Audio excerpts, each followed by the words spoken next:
Hello, everybody. We should probably get started. I understand that the traffic was quite a challenge today, so I'm very grateful that you could make it. Welcome. And we look forward to you attending those frequently. It's my pleasure today to introduce Emma McBride, who is a postdoctoral fellow here at SLAC.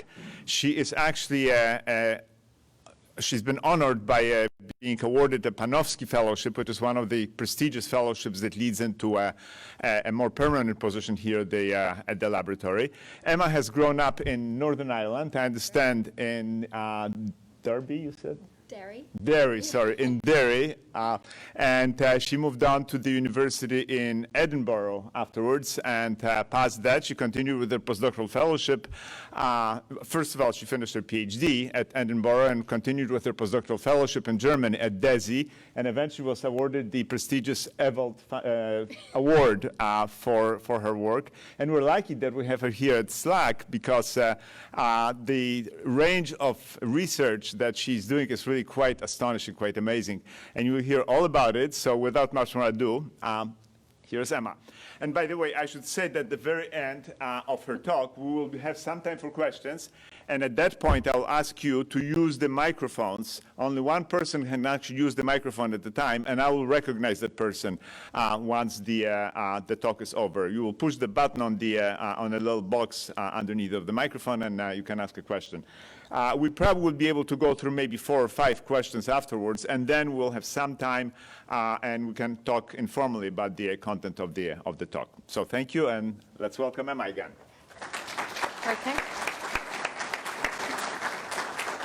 Okay, thank you, Greg, so much for the introduction, and thank you, everyone, again, for braving the rain and being here tonight.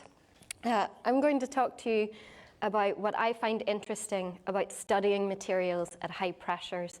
And the high pressures I'm going to talk about are the ones we find inside the Earth. So we're going to talk a bit about the Earth, and we're going to talk a bit about higher pressures even than that in larger planets throughout the solar system and beyond. So just to begin with, these are a few examples I'm going to show you throughout the evening. We're going to talk about simple elements like sodium and potassium, which we thought we understood really well until we compressed them and realized that we didn't at all. We're going to talk about iron. So iron's a main constituent of the Earth. So understanding how it behaves at high pressure and temperature is really important. Silicon's also really abundant in the Earth, and then we'll look at carbon, because I teased you all with liquid diamonds, so I should probably talk a bit about that towards the end. So, okay, so first of all, is my clicker even working? Yes.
He built it to go over and fight a giant.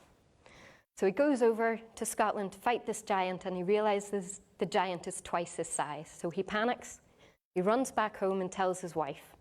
Unfortunately, the giant is following him. So what does Finn do? Well, he listens to his wife, like any good man should. And she tells him, why don't you wrap yourself in a blanket, get in the bath, and pretend you're a baby? So he does this, as you do. The Scottish giant comes into the house, looks around, sees there's a baby the size of a man in the bath, and panics and runs away. And when he ran away, he destroyed the causeway in his wake. So that's a true feat of Irish heroism, hiding and pretending you're a baby. So there you go. Now this isn't actually man-made or giant-made. This is made from molten lava or magma within the Earth, pushing up into the Earth's crust and cooling slowly. And so I was always really fascinated by this, how this happened. And when I went over to Edinburgh in those grey clouds, it's not all bad. I learned that we didn't just have to be limited to studying how things behaved on the surface of the Earth. We could use high pressure to generate, to understand how matter behaved inside the Earth at extreme conditions. So that's what we're talking about tonight. So of particular interest for me is how matter changes state. So we're familiar with most of these, if not all. We've got a crystalline solid, so our atoms have a very regular arrangement. We heat it up and we get a disordered liquid. We heat it a bit more, we get a gas. And if we heat it some more, we put in enough energy to strip some electrons away from the gas and we get a plasma. Now, plasmas aren't that common here on Earth, but there's a huge number are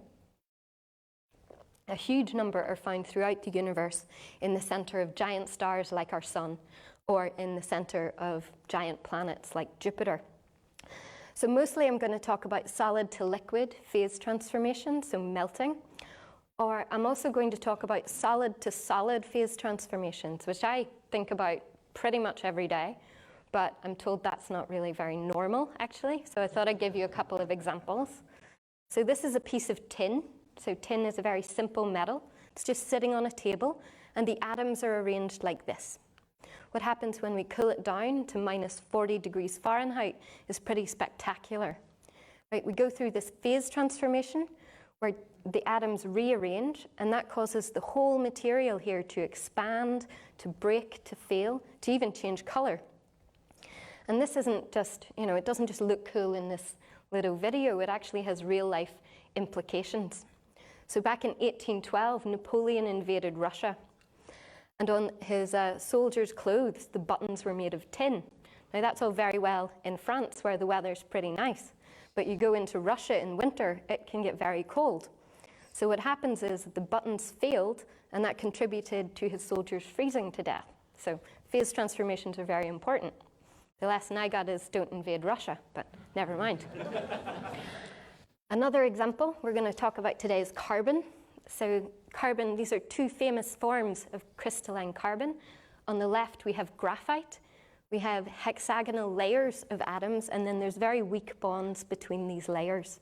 And that's important because that means that graphite's very easy to break, and so very easy to use to mark things. And that's why it's used in pencils. A different rearrangement of carbon is on the right here. And we can see there's very strong bonds between all our atoms here. And that's why diamond is it's actually the hardest naturally occurring material.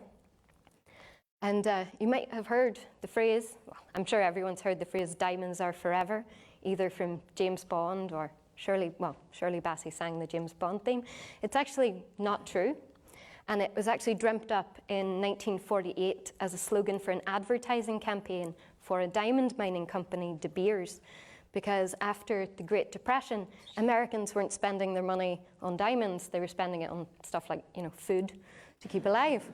So they thought up this, and it's, it did a great job in selling a lot of diamonds. And actually, if you heat diamond up to about 2,750 degrees Fahrenheit, it actually converts back to graphite. So graphite's what diamond wants to be. But I am in no way suggesting anyone buys their partner a graphite ring this Christmas. Absolutely not. That's not on me, okay? So diamonds are actually formed at high pressures and temperatures deep within the Earth. So at around a distance of 100 miles beneath our feet, at pressures of around 5 GPa and 2,100 degrees Fahrenheit, we get diamonds naturally forming. And they come to the surface in volcanic eruptions or in subduction zones where you get tectonic plates in the Earth colliding.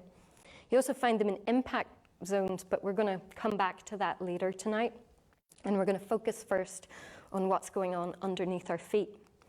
So I said it's 5 GPa. How much pressure actually is that? Well, okay, we're going to take a penny, a piece of graphite the size of a penny. And so to convert that into a diamond, we would need to stack 3 10,000-pound elephants on top of this little piece of graphite. And then we'd need to heat it to like 2,100 degrees Fahrenheit, which is probably not the best idea for the elephants. But anyway, it's not what we're going to do throughout the night. Another way of thinking about how much pressure is at the center of the Earth, well, a dollar bill sitting on a table, it exerts a very small pressure, 1 Pascal. The pressure at the center of the Earth is 360 gigapascals, which is $360 billion bills. So to exert the same pressure as the center of the Earth, you need to stack $360 bills, which I'm pretty sure I did this right, is a stack high enough to reach from here to the International Space Station, which is just a weird little fact that I thought was pretty interesting, actually. So, okay, that's our pressure. We're also talking about temperature tonight and phase transitions between solids and liquids. So this is how we're going to plot our pressure and temperature diagrams tonight. You might be more familiar with them in a different way, but, well, it's my talk, so I'm going to plot it the way I like. This is pressure on the horizontal axis, and temperature, as we heat things up, as we go up, it gets hotter. That's why I like temperature on this axis. And this dark line is called the melting line, which separates the liquid and the solid. And of course, at normal pressure, ice freezes at 0 C or 32 Fahrenheit. Ice also has a lot of solid phases in this area, solid-solid phase transitions in this area of the phase diagram. But the one we experience the most is actually ice 1. So that's the stuff we get in our drinks. This is how ice 1 crystallizes, how the H2O molecules form. This light black line is what's called the unit cell, and when we repeatedly tile this unit cell, we build up a crystal. And so this is an example of a crystal of ice 1. It's a snowflake seen down a microscope, and you can see it also has this beautiful hexagonal pattern, and that's because the water molecules crystallize into a hexagonal form.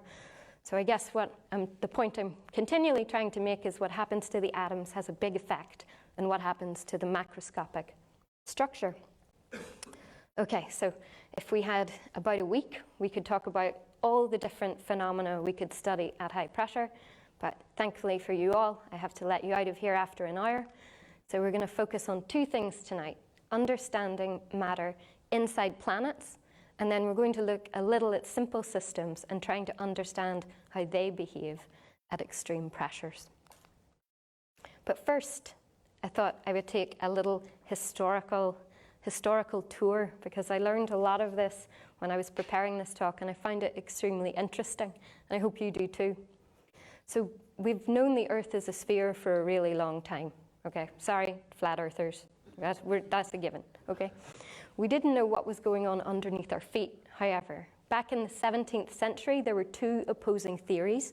This one by Kircher, who said that underneath the Earth, we had an interconnecting tunnel of magma, and we also had subterranean oceans of water, and that's how the tides were explained. Another one was proposed by this gentleman on the right here. This is Edmund Halley, and he was the first astronomer royal. And in his hand, he's holding a not very elaborate theory, but it's what he believed was underneath our feet, and that's that the Earth is actually hollow. It's made of hollow spheres. As I said, he wasn't a crackpot or anything. It might sound crazy to us now, but he was a very respected scientist in his day. Halley's Comet is named after him, and he actually paid for Newton's theory of gravity to be published, because at the time, nobody else wanted to publish it, which is encouraging for my career, I guess. So we have these 2 opposing theories. Well, I'm an experimentalist, so I'm pretty biased, but I think we all agree we need some data to test our theories. And that was 100 years later. We're going back to Scotland And this is the experiment by Neville Maskelyne, another astronomer royal, and a mathematician, Charles Hutton, and it's called the Schiehallion experiment. And it was done in the north of Scotland at this mountain, Schiehallion, that bears its name. So the experiment itself was actually proposed by Newton. You find a pretty lonely mountain, you bring a pendulum and you measure how the gravitational pull of the mountain affects the pendulum relative to that of the Earth. And then you do quite a lot of maths and you measure the average density. I won't go through the maths tonight, but they calculated that the average density was around 5 times that of water. So actually what's underneath our feet is very dense. It's not hollow at all. So sorry, Edmund Halley, oops, you were wrong, though he did do a lot of other great things, so let's not be too down on him. Interestingly, actually to do this experiment accurately, they needed to really accurately survey the mountain. And to do that, Charles Hutton came up with something called contour lines, which we all use today in reading maps. So we have this experiment to thank for that. So we know that the Earth is dense, but what's going on underneath? Do we have these interconnecting tunnels of magma, or is it some other weird structure, or is it just continuous increasing pressure on the way down? Well, in the 20th century, scientists realized that earthquakes, while pretty devastating, I don't think I need to tell anyone in California that we can actually make use of some of the seismic waves that they emit. So there's several different seismic waves that are emitted from an earthquake's focus deep in the crust. But we're going to look at these two today. So we have primary waves, which are the fastest moving waves, where you have the little bit of compression here moves along the same direction of the wave. And shear waves are S waves, where you have the displacement perpendicular to the wave direction. So the main thing about these two waves is that P waves can go through solids and liquids, but S waves can't. So that's the main thing that we need to remember. And so the experiments that we do, or they do, they go to little stations around the globe and they measure the arrival of these P and S waves after an earthquake event. And what they saw was that half of the world is shadowed from S waves. So they must hit a liquid object in the center of the Earth and be stopped. And so that liquid is dense because it deflects the P waves significantly, and you get this region of shadow of the P waves where you don't observe them. So in the 1920s, we concluded that there's a liquid core within a sort of hot, solid mantle. But in the 1930s, I believe she's Danish geologist Inge Lehmann, she actually realized there were some P waves detected in this shadow zone. She was obsessed with finding out the cause of this puzzle. Lots of other people were dismissing her, saying, oh, come on, it's not that important. But she wouldn't leave it alone, and she realized that there had to be a solid object in the middle of the Earth, a solid core, that actually deflected these waves into the shadow region. And that's basically the concept of the interior of the Earth that we have today. And if we cast our minds back to Halley, the world isn't full of hollow spheres, but he was kind of right. There's some spherical interior structure. So I think we can give him partial credit for that one, if we're being generous, I guess.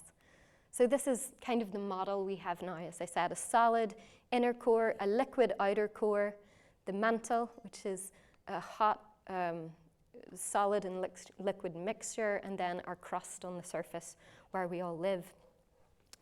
So how do we understand what's in the Earth?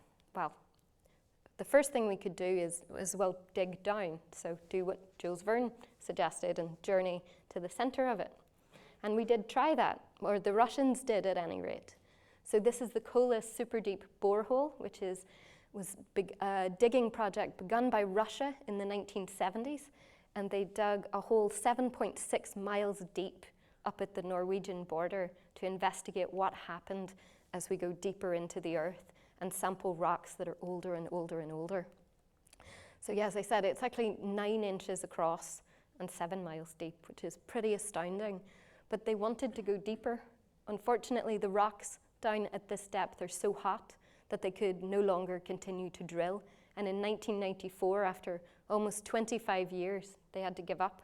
And we can see here we didn't really get very far. They didn't get very far into the crust. We're very far from the mantle, from this diamond formation. So we need another approach, right? We need to create these high pressure materials in the lab.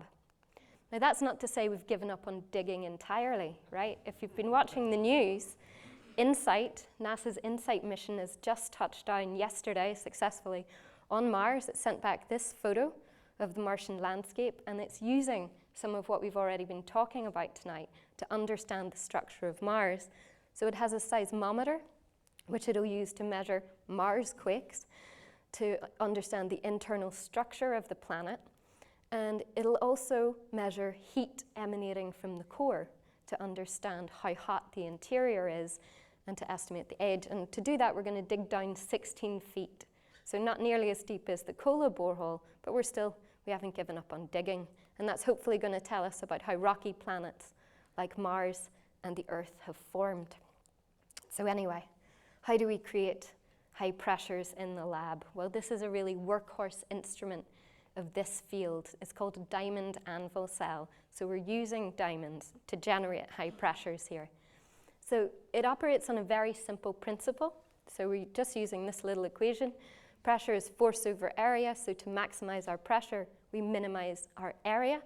So the diamond tips are about the size of a human hair, about 100 microns across.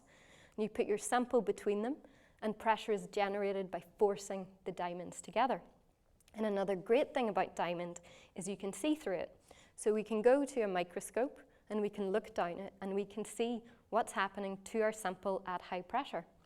So this is actually one of the very first photographs of a sample at high pressure taken back in the late 1950s. And I think it tells you a lot about the high pressure community, that the very first thing they put in a diamond cell was alcohol. So I'm not commenting on myself here. These are actually what they call ginsicles, so little single crystals of alcohol that formed at high pressure, which is pretty cool. It's also told us a lot of things we thought we understood are not true. So here we have the traditional view of what we thought would happen when we took a very simple metal and we compressed it. What we thought would happen is that it would get more simple. It would become more metallic. But this experiment about 10 years ago on sodium, which is an almost perfect metal, completely beautiful, perfect metal, shows that's not the case at all. Things are not simple. So this round kind of ugly thing is the diamond Anvil cell, the diamond tip, and this little squidge of gray, that's the sodium sample. So at 120 GPa, it's metallic. But at 150, it goes completely black. So instead of becoming more metallic, it's not metallic at all anymore. And at 200 GPa, 2/3 of the pressure inside the Earth, it's even weirder. So you compress it even more, and what was a shiny metal is actually completely transparent. You can see through it. So that's just very bizarre. But as I said before, I'm really interested in where the atoms are and how that influences the properties of materials. And diamond's not just transparent to visible light, it's transparent to a wide range of the electromagnetic spectrum. My favorite part are the X-rays. So the wavelength of X-rays is very similar to the spacing of atoms in crystals, and that's why we can use them to probe where the atoms are at high pressure. So X-rays themselves were discovered by, I think it's William Röntgen in 1895, and like any good husband, the very first thing he did was to use them to irradiate his wife. So this is actually the first ever image taken with X-rays. This is of his wife's hand with a ring on it here. And when she saw this, she said, "I have seen my own death." So, I don't know, it's a bit dramatic, really. I quite like it. 20 years later, Max von Laue and his colleagues realized that X-rays could scatter from crystals. This was their first attempt, which is not so great. But the second attempt on the right, this black circle, is X-rays that haven't been scattered by the crystal, and those that have formed these dark spots in a regular pattern. At the same time, a father and son team, William and Lawrence Bragg, they realized that this scattering was due to the arrangement of the atoms in the crystal. So in a crystal, atoms are arranged into planes, and when the X-rays scatter off them, they cause an interference pattern. And these spots, which are now commonly known as Bragg spots, are due to constructive interference of this light. It was actually Lawrence, the sun, at the age of 22, who realized this and wrote down this equation relating the wavelength to the spacing of the atoms in the crystal to this angle that they're scattered by. And at 25, he was one of the youngest, I think the youngest ever Nobel laureate, certainly for physics, which, as you can imagine, makes me feel kind of, well, bad about myself, but never mind. Never mind. Don't feel too bad about it, though, or too jealous of Lawrence, because when it came time to publish the work, his father, William, left him off the publication, which he called the greatest disappointment of his life. Poor Lawrence, I know, but at least he has an equation. It's not all bad. So anyway, we're not going to be using this crystal diffraction tonight. We're actually going to be using powder diffraction. That's hard in my accent to say. So instead of getting these sharp spots that you get when you scatter from a crystal, instead we're scattering from thousands and thousands of small crystals that are all randomly oriented. So instead of a spot, you get a ring. And how we understand these data are we move out from the center of our pattern and we count up all the intensity at a constant angle of 2 theta. And this is what the real data looks like. So this is a real X-ray diffraction pattern. And this is what it looks like integrated. And because it's a solid, we see all these sharp, very well-defined peaks. Now, diamond anvil cells are really well suited to being coupled with X-rays. And there are a lot of places to do this around the world. So there's one here at SLAC, the SSRL. There's one up in Berkeley. There's a larger facility, a larger synchrotron. They're known as APS in Illinois. And this particular one I'm showing you here is the ESRF in France. And that's, well, sentimental for me, as it's the very first place I did a high-pressure experiment. So anyway, this is the diamond anvil cell here. Our X-rays come through this tube and scatter from our sample in the center. And then we collect it on this plate detector in transmission. And if we have a crystal, again, we see sharp Bragg peaks.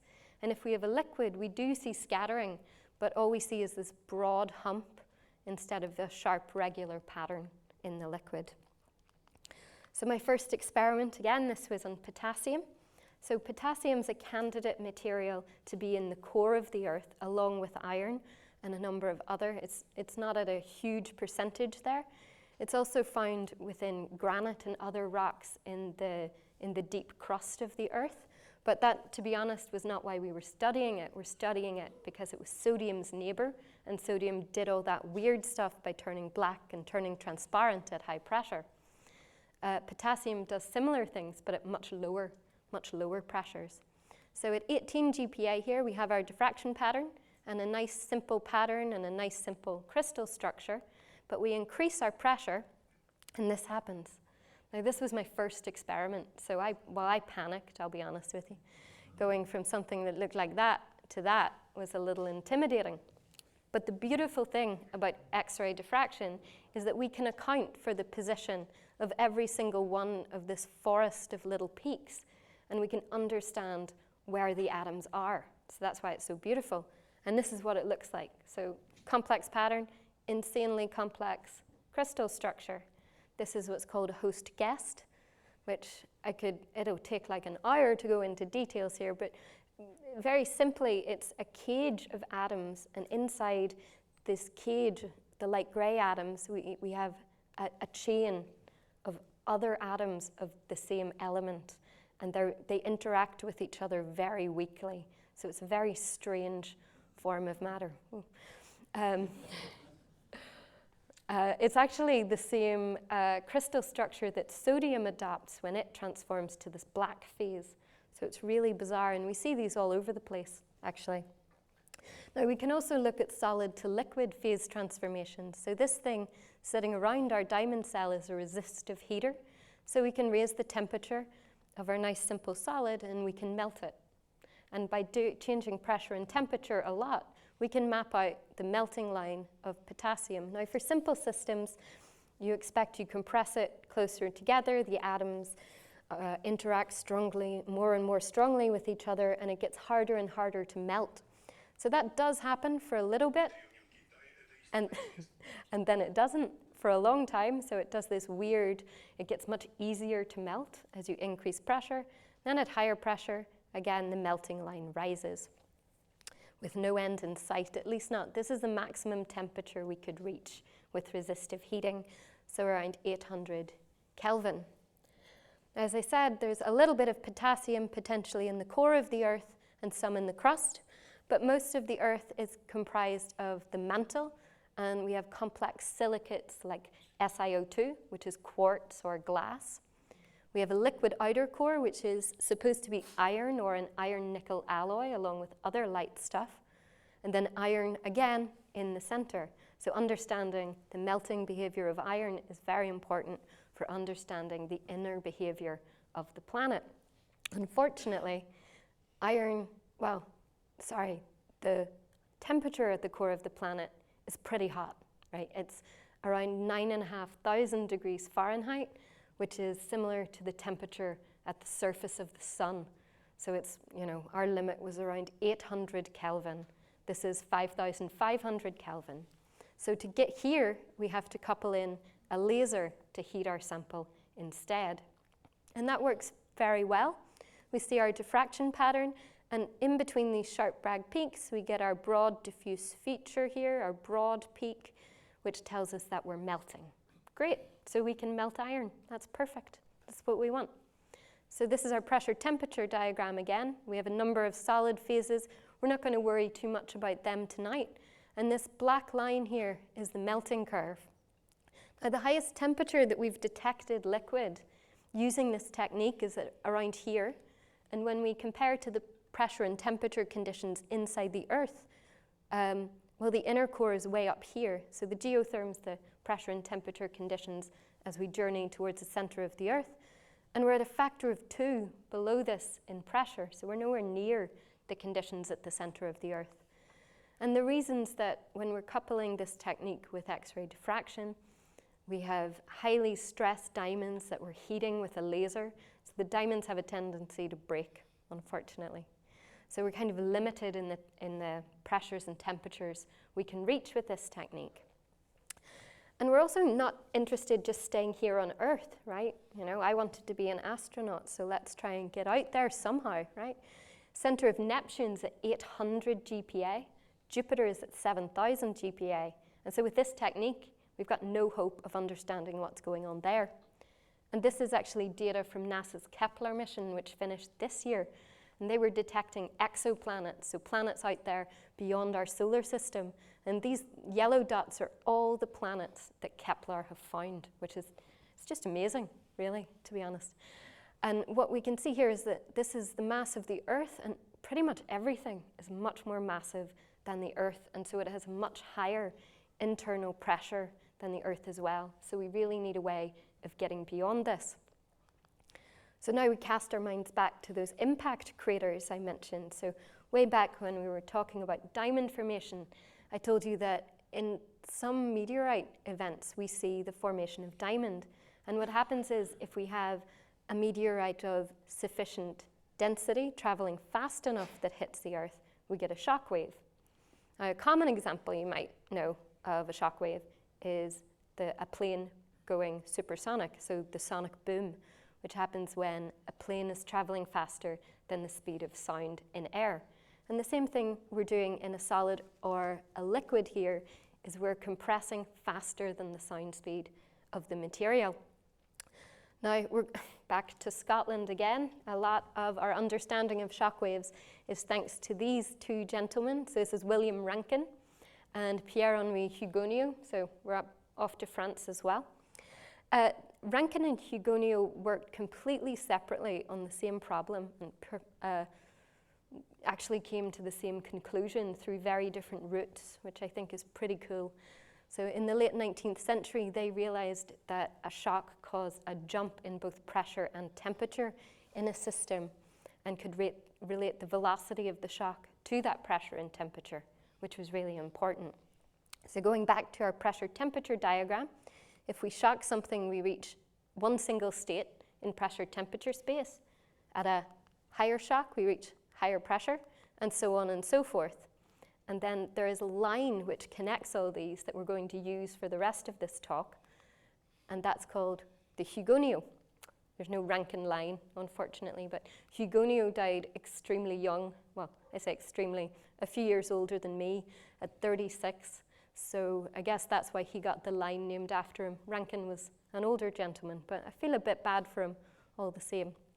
So anyway, the Hugonio is a line which connects all these states. So we don't follow it, but we jump to a point along it. And if we compare to our laser-heated diamond anvil cells, at low shocks, we get to much colder, but at higher and higher pressures, we can reach higher and higher temperatures. So that's great. We have this technique. How do we do it? Well, my favorite way is using a nanosecond laser. So a laser pulse that's a billionth of a second in duration. And we shine that onto the surface of a material and we create a plasma. This expands outwards, and due to Newton's third law, we get an equal and opposite reaction in the other direction. So we get something expanding into the target in the opposite direction, and that's a compression wave, which when it moves faster than the sound speed, we get a shock. Now, the main way we probe this is with another much weaker laser. So this other laser, we're calling it Visor here, reflects off the back of the surface, and it measures the velocity of our shock. And Rankine, good old William Rankine and Pierre-Henri Hugonio, they told us that velocity if we know the velocity, we can work out our pressure and temperature. So that's great. So this is all great for an ideal case, but real materials, at least when we're looking at the atoms, behave in a much more complex and confusing way. So here we have an unperturbed crystal. We're only compressing from one side here, unlike the diamond anvil cell where we're compressing from both. And first we get elastic compression. So we can compress the material up to a point after which it fails, right? It breaks, it has to deform in some way or go through our favorite, the phase transformation. And what we see in our velocity time plots is something a lot more complicated. We see what look like multiple shocks here. Now what I really want to do is see what's happening to the atoms in situ, right? And we're using a laser that's a billionth of a second in duration. And so these states only exist for a very short period of time, which is why we need an X-ray source, which exists for an even shorter period of time. Okay, so that's what we have here. At SLAC, the Linac Coherent Light Source, or LCLS, here we're producing in a few femtoseconds. Now I always get tripped up on this. So a femtosecond is a millionth of a billionth of a second, which is insanely short. So they produce as many in that one pulse as our synchrotron produced in one whole second. So it's incredible, an incredible light source here. And so being so short means that since we're a million times shorter than our shock wave, we can effectively freeze where the atoms are at a particular instant and take a snapshot to understand what's going on. And so our experiments are done in this, well, it's a basement really, right at the end of the facility. So it's at the Far Hall at MEC. Everyone's very busy. We have this, well, this kind of looks like a spaceship. I like to tell myself it does.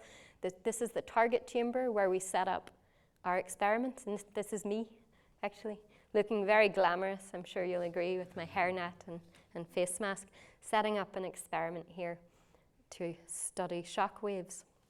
And so what else we can do is that we have this complex shock response in, well, this is actually silicon. So silicon's a quarter of the Earth's crust, and it's found in the mantle in these more complex forms in SiO2, and there's one MgSiO3. It gets very, very complicated.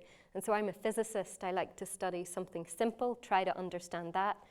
It probably takes a while. And then you study more and more complex things. So here we're looking at silicon as an ideal model system for this. And what's beautiful about the LCLS also is that we can focus down our X-ray beams to a very small part, and we can pick out each individual part of this shock wave and find out what's going on. So that's what we're doing here. We have our X-rays, and we see our nice solid Bragg peaks at later time. We have some additional peaks coming up here. And at later time still, we get this broad feature of a liquid, and we see some solid scattering. So now all of this is completely destructive, I should be clear. Every shock completely destroys our sample. So what I've shown you are 3 different shots that are taken 5 minutes apart, and then we stitch it together to get a full time history. If we go to higher pressure, we melt completely. Okay, so great. We have all the tools we need, right, to study what's going on inside the Earth. So why then am I telling you about silicon and not iron? It's a good question. Well, this is why. So we're back to our phase diagram of iron. We have pressure, temperature, and the purple line are Hugonio. So if we shock compressed to the 360 GPa found in the inner core, we would be so much hotter than the temperature we need. So we need a way to get hotter than a diamond cell, but colder than the Hugonio. Okay, so we have a way. Don't worry, it's going to be fine. One of the techniques we have is double shock compression. So we send a weak shock into the material, compress it a little, and then we send a second shock in to compress it a bit more. So I've shown you some pretty weird stuff, I think, anyway, tonight. And now we're going to finish up with something even weirder. We're going to go away from the Earth for a bit to Neptune. So this is what the internal structure of Neptune looks like. We have a rocky core, and then a mantle of water, H2O, methane, CH4, or ammonia, NH3, and then the atmosphere of a similar composition outside of that. And we did a double shock compression experiment on a polymer made of carbon and hydrogen to try to mimic the behavior of the methane here. So our first shock in the polymer takes us up here into this high temperature pressure region, and the second shock takes us over here to this region where what happens is carbon and hydrogen completely separate, and we get diamond forming. So we look at Neptune. This is the pressure and temperature states seen inside Neptune, and we can see at a particular depth in the mantle of Neptune, we get this separation. So what does that mean? Well, it means that around 4,000 miles into Neptune, which is crazy already, we get carbon and hydrogen separating, diamond crystallizes into a sea of hydrogen, I can't believe it, and then it falls like rain to the center of the planet. So diamond is much more dense, much heavier than the surrounding material, so it falls under gravity. And then we have this diamond layer inside the planet. So then what happens to these diamonds, right? So we have, we know the interior of Neptune, and Neptune-like planets is up there in 800 GPa. We look at our phase diagram of diamond. Diamond's very hard to melt. You need a lot of temperature to melt diamond. And if we look at the Hugonio and the states found inside Neptune, we can see that if we shock compress diamond, we can get to pressures and temperatures found inside Neptune. And what we'd expect to see here is solid crystals of diamond in a sea of metallic liquid carbon. Now, that's nuts. I'm sorry, that's like, and of course, I want to do it, right? I want to see this, and I want to be standing here and showing you that we've done it. But unfortunately, with the current laser system we have, we can only reach here. It's sad. But I have a plan. It's okay. We could double our laser energy, and we could easily get up here to investigate what's going on inside Neptune and see this truly exotic state of matter. It's hard to get money, so I thought best to have a plan B. Over in the East Bay, we have the National Ignition Facility. So this is an extremely large laser. They can easily reach thousands of GPa. It makes us look wimpy. But what they don't have are X-rays. They have Captain Kirk and Scotty. This is where they actually filmed scenes for Star Trek Into Darkness, I think. This is the warp core. but they don't have the X-rays we have here. They can get to high pressures, we have the X-rays. So maybe we could do something, you know, collaborate. So this is my, I made it myself. I think you can you tell? We could build an X-ray transport tunnel, right? But there's a few problems like the bay and some mountains, but you know, it's plan B. Anyway, so yeah, well, okay. So this might not be as realistic as the laser energy, but we're very close to being able to probe these really exotic states inside planets like Neptune and the Earth itself. So I hope at least tonight I've entertained you a bit. I've told you about some weird, complex things that happen at high pressure, and maybe watch this space that someday will get to the center of Neptune. And since really no woman is an island, there's many more people. These are some of the people I've been working with over the years. A lot are actually here tonight, sitting in the back. I've noticed you. And so I'll just finish up by thanking you all for your attention tonight and welcome any questions.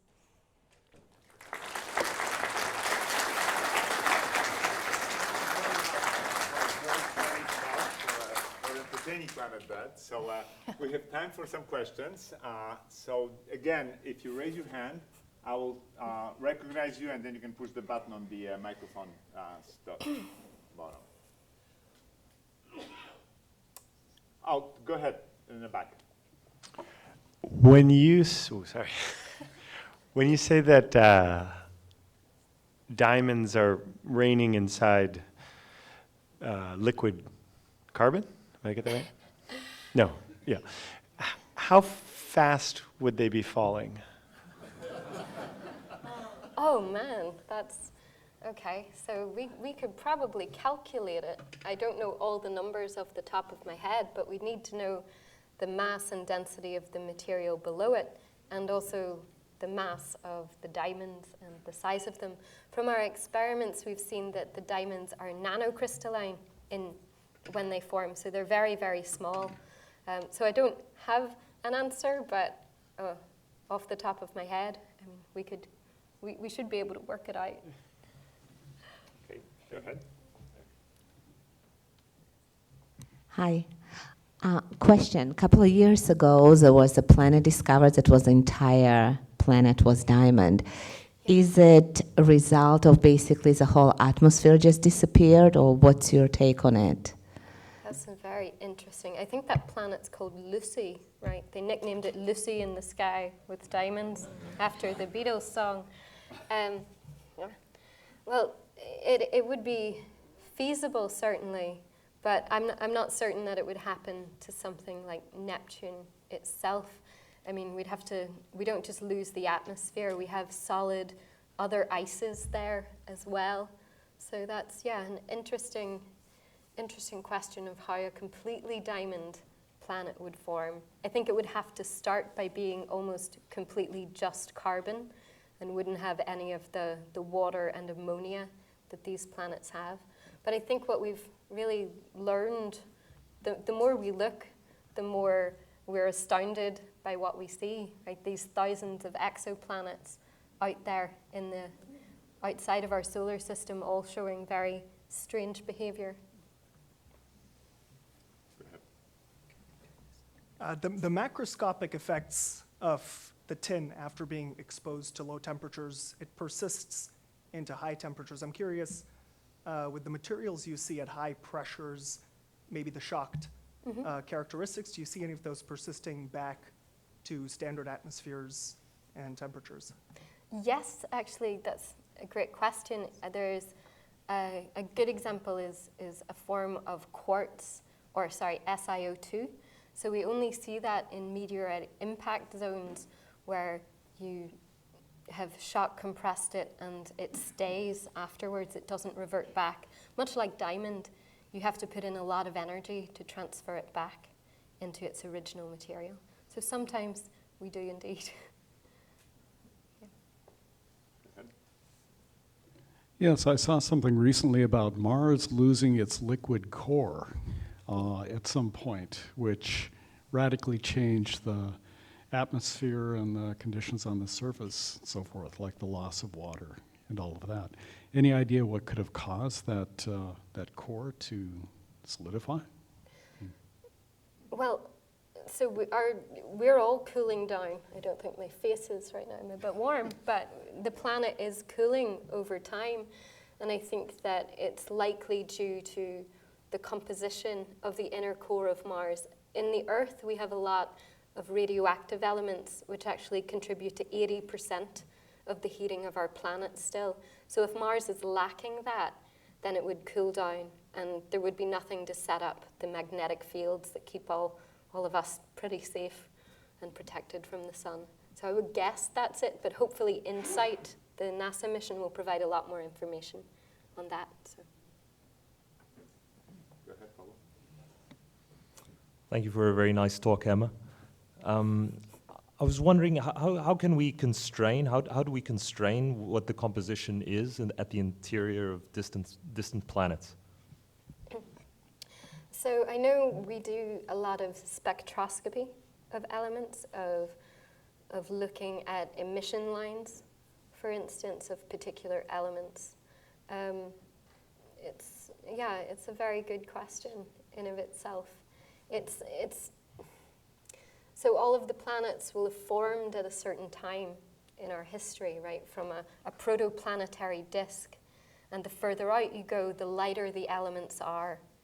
And we're really restricted in the composition of the Earth, actually, to being up to around iron. Most of the heavy elements we actually see on the surface of the Earth are due to impact events. They weren't formed here. And some of the higher radioactive ones are due to planetary formation, which is a pretty violent process. So based on that, based on the fact that the further out you go in the solar system, you're limited to lighter and lighter elements, would also be one reason. Go ahead. In your apparatus, you described the use of the laser to generate a very high pressure wave. Is there a problem with reflections or echoes in the sample? Yes. Well, okay, I can elaborate on that. So what we have typically is a piece of plastic where we generate this shock wave, and that shock wave moves into another piece of material. And we do that so we have a nice, sharp compression front. But we have a shock front, and then we always have, near the shock, unperturbed material at normal conditions. And what that causes is a reflection wave at that interface. So we have to be very careful in the design of our experiments, which is why LCLS, again, is so useful, because we can really focus our X-ray beams to a small point, so we can probe very far away from these wave interactions that happen at the edges. So yeah, that's a great question.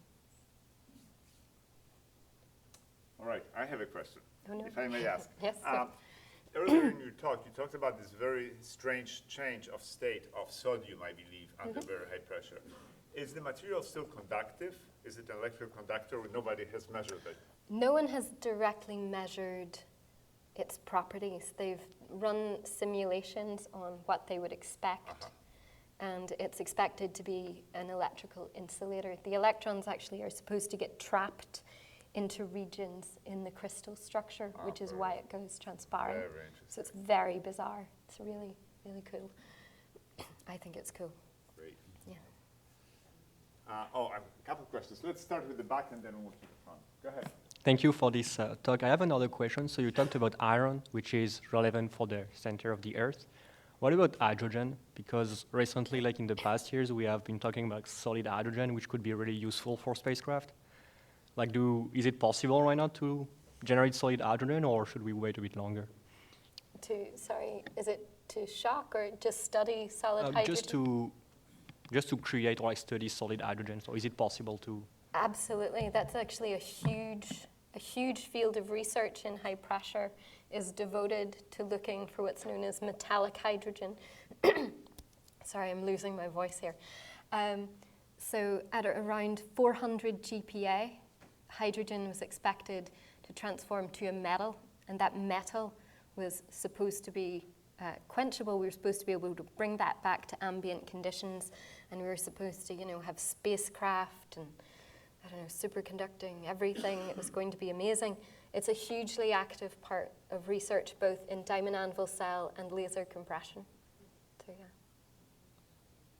So let's, there's, maybe before I ask you, there's a person in the back who wants to ask a question, and I think that he, given his age, I think he really should be given it. So when you mentioned that sodium would be non-conductive under high pressure when it turned clear, what about in the black phase of the compression?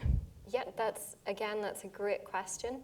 So we have ways to measure the conductivity of materials like sodium in diamond anvil cells.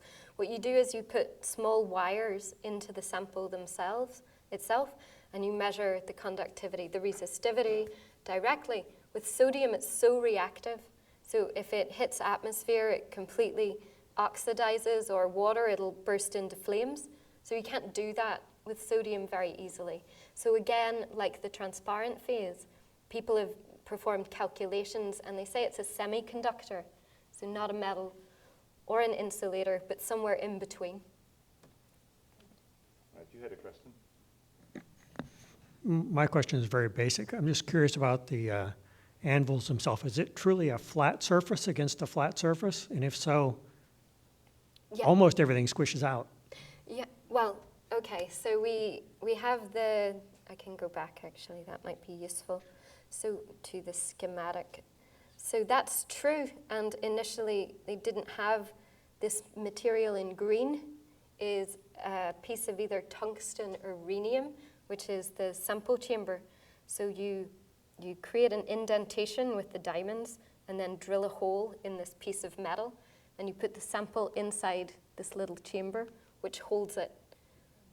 Actually, as well, interesting point that you bring up is that the flat anvils tend to bow towards each other. Well, sorry, they bow away as you get to higher and higher pressures, which means the edges of the diamonds touch, and nothing breaks diamond quite like diamond. So when the edges touch, your experiment's over. So people have been looking into changing the curvature of the surface of the diamond to get to even higher pressures. So it's not such a basic question. It's expensive if you break too many of them. They're around $800 a pair. So yeah. Back to that subject, the simpler subject of the material in the diamond anvil. Is there acoustical properties, or less pretentiously, does it make sound when the I don't know if it's a phase change or crystallization? Is there a sound emitted, and could your apparatus, would it be worth the trouble to try to listen for it? I don't believe there would be a change in sound, but there will be a change in the velocity of the sound. If you send an acoustic wave into the sample, it would travel at a different speed than it would in the other crystal structure, which is actually an interesting experiment in of itself. How we understand the speed of sound in materials at high pressures is very important when we make models of planets. So it's an interesting idea, but I don't think it emits a sound, except when the diamonds go crack, and that's not great. Okay, maybe the last question here. At the end of your talk, you mentioned a tunnel from here to Livermore for X-rays. But my question is the following. So probably I missed this from your talk. What is so special about your X-ray? Because National Digital Facility guys, they have their own X-ray, and that is actually exactly how they compress their pellet 1,000 times. So how your X-ray is different from the X-rays? That's true. I did kind of undersell the NIF a little bit, but I'm biased, so I hope you'll forgive me. So they do produce X-rays using the extremely high power lasers they have there. But unlike our source, where the X-rays are all very collimated and directed, these X-rays go out in all directions into 4 pi. So the problem there is you lose a lot of the X-rays you want to use for your scattering. You know, we want to make sure all the X-rays that we produce hit our sample and would scatter from it. But with a lot of them going into all directions, it means that they're typically, when they perform diffraction experiments, will be limited to seeing solid diffraction. It'll be hard to see those very weak and the crazy number of diffraction peaks that we saw in potassium, or even the really weak features from the liquid. So indeed, there's a huge amount of work going on that platform too. So basically, just to make it clear, your X-ray is much better diagnostics tool, right? Yeah. Accelerator, really, right? Yeah, it is, absolutely. We get more X-rays per pulse than anywhere else currently in the world, I believe, so that's pretty cool. I think there's one more question, so let's continue. Go ahead. Okay. Quick question regarding the diamonds themselves. Do you choose the diamonds according to their perfection, because that will prevent the breakage, or at least delay the breakage? Yeah, it's actually also depends on what you want to do with the diamonds. So you might know diamonds, all the diamonds we use for the diamond anvil cell experiments are naturally occurring diamonds. Some of these have impurities. A lot of them have impurities. When we're doing X-ray diffraction, that doesn't matter so much. It will if there's significant flaws in the diamond. They have to be pretty perfect. But if they have something like some nitrogen inside them, that I think, what color does that cause it to be blue? I can never remember. Yeah, so some nitrogen inside the diamonds, we don't see that in X-ray diffraction, but if you use some optical techniques like Raman scattering, then you see a lot of signal from the diamonds themselves. I mean more about the strength of the diamond when you put two diamonds together. The more perfect the diamonds, the longer it will last. Yeah, I've had some pretty sad experiences myself where I thought a diamond was okay, and it actually had a flaw running through the center of it, which caused it to crack in half, which I felt pretty sad that day, actually. All right, on this note, maybe we should thank Emma again. Thank you. And before we conclude, there are a couple of things. One of them is that if you have any pressing questions, we probably would be able to answer them outside. But I also have a special announcement from our organizers here that there is a special Facebook event. And the announcement reads, join us on Facebook as we kick off a 3-week event that will follow an experiment at our LINAC Coherent Light Source, LCLS, from start to finish. And the experiment, led by staff scientist Hassan Demirci, will explore the 3D printers of the human body. And it's going to go live at 10:30 a.m. tomorrow morning. Thank you. All right, so let's thank Emma again, and we'll see you outside. Yes, absolutely. Great talk. Thank you. Was I it have okay? to learn from you how to give great talks.